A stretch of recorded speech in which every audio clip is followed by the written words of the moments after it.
Well, hello there, and welcome to this episode of the HR Tech Chat video podcast. We are here in Boston with Isolved at their Boston stop along the 2023 Isolved Road Show. How many cities are you going to? So this year we've got planned 51, but we're already at the point, honestly, where they're going really well. So that number's already creeping up into the 60s, and I wouldn't be surprised if it doesn't go more than that, which is keeping us busy. Right? That's a lot of road shows to fit in a 52-week year. Last time I checked. I was about to say, if you're keeping track, it's a 52-week year. This year anyway.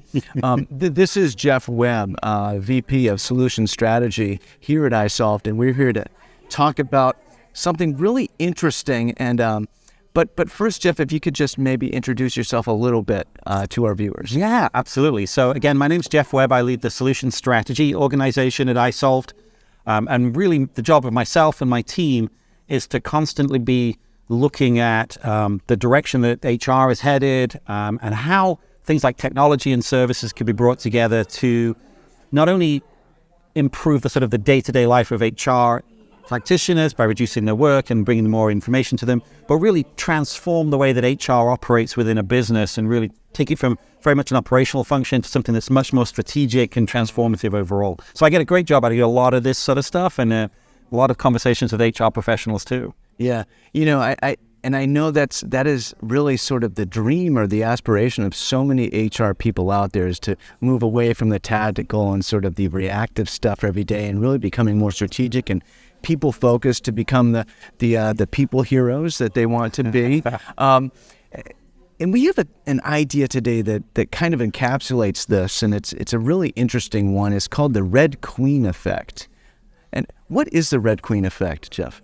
Yeah, so first of all, it's a reference from Lewis Carroll and Alice Through the Looking Glass, and it comes from actually a lot of the sort of perspective on evolutionary biology, which is the idea that predators and prey constantly evolve in conjunction with each other and in competition with each other. The reference really is the Red Queen tells Alice that you have to run faster and faster just to stay in place. When you think about what that means to an HR organization, I think it's very, very appropriate. We see HR teams being asked to do more and more and more, like to react and respond to changes in employee expectations, to change to the needs of the business. And of course, there's just relentless sort of drumbeat of new legislation, new laws, new compliance requirements, new mandates, and so on. So, of course, what they're doing is they're doing exactly that. They have to run faster and faster just to stay in the same place. And that's interesting. What's going through my head is who are the predators and who are the prey in this situation. And maybe that's not a road we want to go down right now. But in any event, yeah, running faster and faster to stay in the same place. And I know that this is a lot about the HCM maturity model as well. Mm-hmm. You move along from basic, I think, to I've forgotten all the ones you want to get to engagement at the right. Sort of progressive or enlightened end of the model. But how can how does an HR department know that it's running faster and faster to stay in the same place? Do they even know? Yeah, I think what we see is, when I talk to a lot of HR professionals, there's kind of an understanding that the pressure keeps mounting. And I find that so many of them are just swamped with the day-to-day tasks. We run regular surveys. So we survey ourselves, we survey HR leaders, and we survey employees across the US. And we do it pretty regularly just so that we can stay in touch with how, the day-to-day realities of life for these organizations.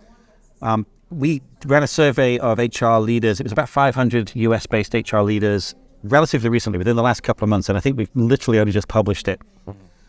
About 40-something%, low 40s, about 41, 42% said they are literally spending half to almost their entire day simply answering the same questions, doing the same things. And when you think about the pressures that are on an HR organization and HR leaders, and yet, what are they doing? They're spending almost the whole time just going through the same things. What's my payroll? How do I book a vacation day? Who are my beneficiaries for these? How do I enroll in this? Same questions over and over again. And yes, they, you try and sort of minimize that. There's a lot of cut and paste, and here's how you find that. But it still has impact on those teams. I had a story, I was talking to a HR leader yesterday. One of the challenges they had was the employees know who all the HR department is. They know them all. And so what they would do is they would have a question and they would email it to everybody in HR. And everybody in HR was then running off to go find the answer. So not only was it a question eating the time of one person, it was actually eating up the entire department. It was like they were all rushing to go find the answer to this question, and it would be the same set of questions over. So to answer your question directly, I think there's a combination of a sort of an emotional sense of we're drowning in the day-to-day, and then there's just hard statistics that show that HR teams they're not falling behind, but what they're doing is they're just like very much the Red Queen. They're having to go faster and faster and work more and more simply to stay to some degree on top of all of the requirements and requests that they have. And I think when you have those conversations with HR teams, it really does resonate. That yeah, that's us. And that's what we're having to do.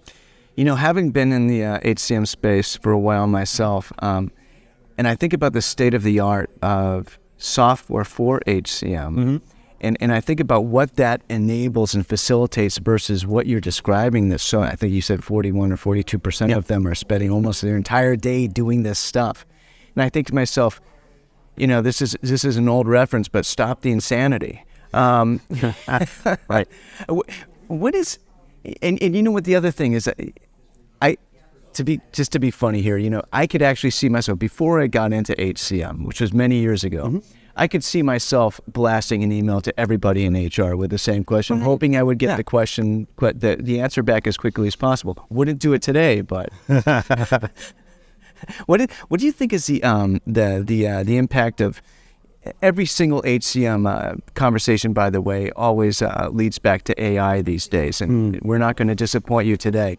But what kind of role does AI have to do with this? Because it seems, in terms of running in the same place and just to keep up with things, and now we have AI in the mix. How can AI help with this? And how does that affect just the overall calculus in terms of paying attention to and stewarding the employee experience? Yeah, absolutely. Yeah, I think it's almost impossible to talk about any sort of intersection of business or just daily life and technology without at some point AI popping up. It becomes, it's so prevalent, and I think in the last couple of years has become so ubiquitous. It's everywhere. It's very visible. I think even before then, though, so taking a step back, even from the sort of the AI precipice, there's a huge term. There's a precipice. Yeah, that's a good. It just feels like that right now. Right? There's a huge amount of value in just even basic, core technologies before you get to things like machine learning and then ultimately AI on just helping HR organizations deal with the challenges. I think what we see is, there's a journey that organizations go on, and it's something we talk about a lot, is how do we help our customers and partners go on the journey, right? It's not about painting a picture of something in the future that's theoretically possible. It's about, let's get concrete about the journey. Before then, I think HCM technology broadly can just do things like it can aggregate information into one place, and then it can use those, that single source of truth to automate the basic day-to-day stuff. Booking a vacation day, checking on my payroll. It's just doing that, just automating those things has huge impact way in advance of the potential for AI, which I promise I will come to. And I think what we see is it's that capacity to automate and to be a single source of truth that then helps HR organizations and HR practitioners step back from that, that constant running on the spot. And what that does is it unlocks their capacity to then focus on stuff that's more important, on the human aspects. It's always the interesting part of that. Technology can unlock the ability to be more human. And I think AI becomes... it really sort of accelerates that. It's the rocket booster that really puts that sort of trend into orbit. You're absolutely correct. And it is really a game of incrementalism there, right? Because this is not about just taking away of everything that was holding you back, all this tedious work, and then all of a sudden you're fully strategic. Right. This is a game of attrition. You're losing some of that inefficiency slowly. And that's actually a good thing because you're learning over time how to be more strategic, and you're not sort of thrust into a situation where you have to be suddenly completely strategic. You're learning along the way. Yeah, I mean, you know, when you build a house, you start with the foundation, right? A solid foundation is what you build on, and I think the capacity of like even the core HCM technologies to provide that foundation for growth for an HR organization is still relatively untapped, even you know, even today. Even though there's a lot of HCM technology out there, I think there's a lot of opportunity to just utilize that and then get to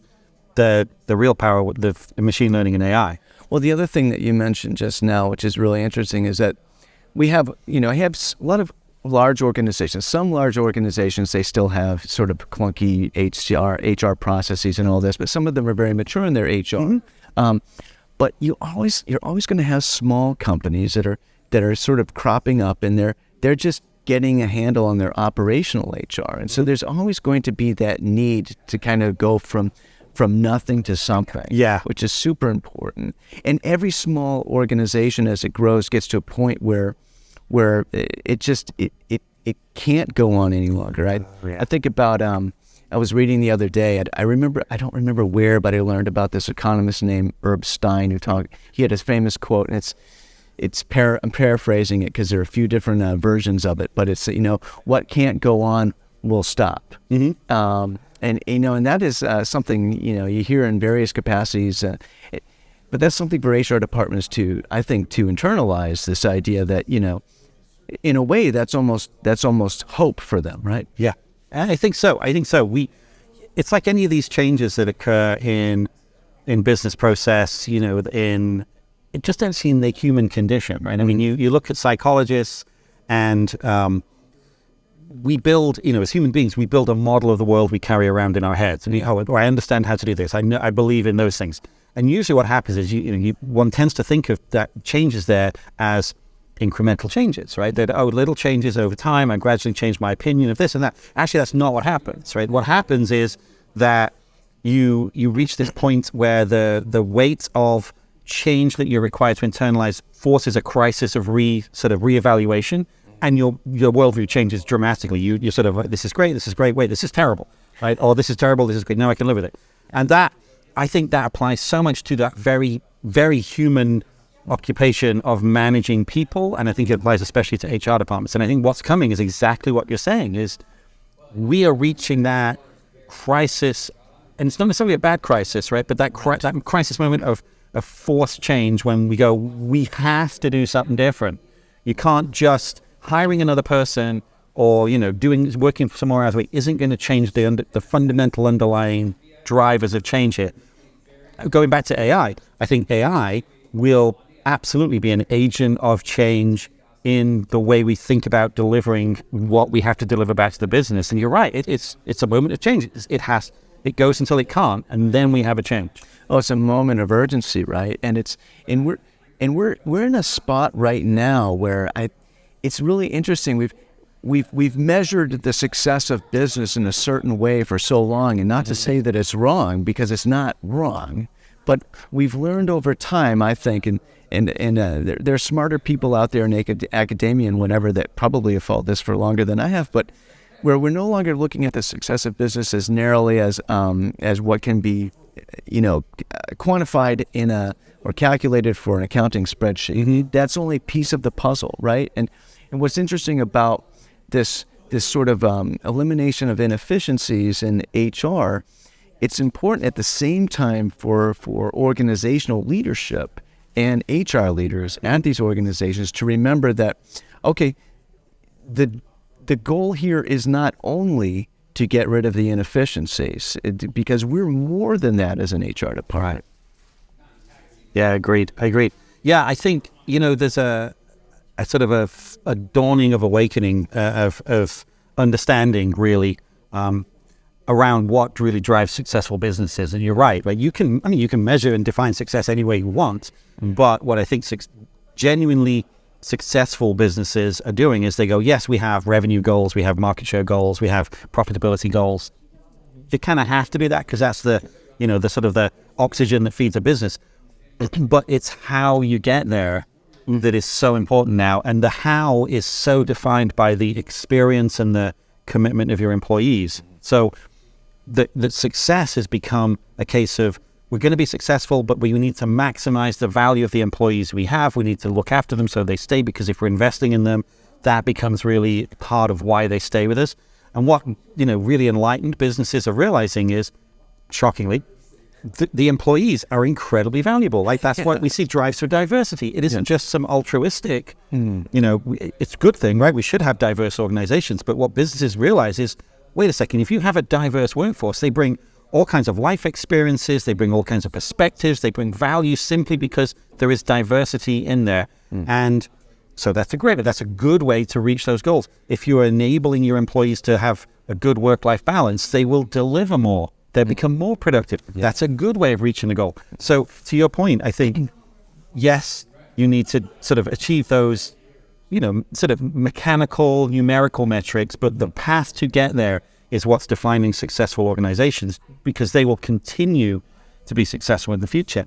And that path is the road that is being built by modern HR organizations that are focused on all the things we've been talking about. You're absolutely correct. And we were talking about this earlier this morning, and you gave the really good analogy of, if you get to the goal, you achieve the goal, but you had to throw all the furniture and cut it up and put it in the wood stove. Right. Yeah. Get there, then You can't do that more than once, right? Yeah, exactly. And it's really interesting because you have goals. You have the ultimate.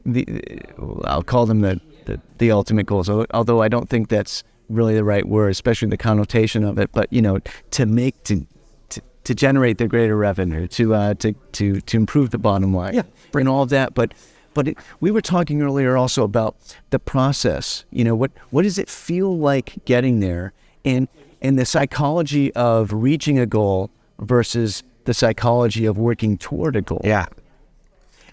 Well, will you go ahead? No, I just agree. I just could not agree more. Right, that we tend to, human beings, we tend to think of in terms of goals. Right, I need to be able to do this. If only I could, get to drink an extra liter of water a day, or if only I could. And we tend to think of a goal that we set ourselves. The reality is, what defines human beings and what makes us productive and interesting and connected and engaged and happy isn't the goal. It's exactly what you said. Yeah. It's the path to the goal. It's the achievement in the process that really fuels us. Because I guarantee when you get to that goal, you set yourself another goal. Right? And looking just to give HR departments that may feel like they're, hey man, we're really operational. We want to get there, but just to give them sort of a something to look forward to, aspire to. This is super interesting stuff. And thinking about creating an organization that's sort of perpetually, like always in reaching the goal mode, right? And a very positive, we're always working toward the goal mode. And that to me seems to be the, not to be too funny or too cute, but the actual goal. Right. It is. It's the journey that ultimately is what defines you, because it's the journey, it's striving towards a common goal is the very thing that knits people together into a community, that knits engagement, that makes people feel connected to business. Our goal is this, right? Yeah, you want to go towards that goal, but it's the process and how you get there that defines that, and how you manage that getting there. And I think that actually, interestingly, brings us right round to where I think AI and machine learning can start to and will start to be a much bigger part of how businesses think about the management of people. Again, it's interesting that technology could potentially unlock us again to be even more human in our day-to-day. Yeah. Oh, absolutely. This has been fascinating. Just an absolutely fascinating discussion. I know we could go on and on and on, and we have previously. But we want to keep the podcast to a digestible length. So in any event, thank you so much, Geoff. Oh, thank you. Thank you so much. Isolved.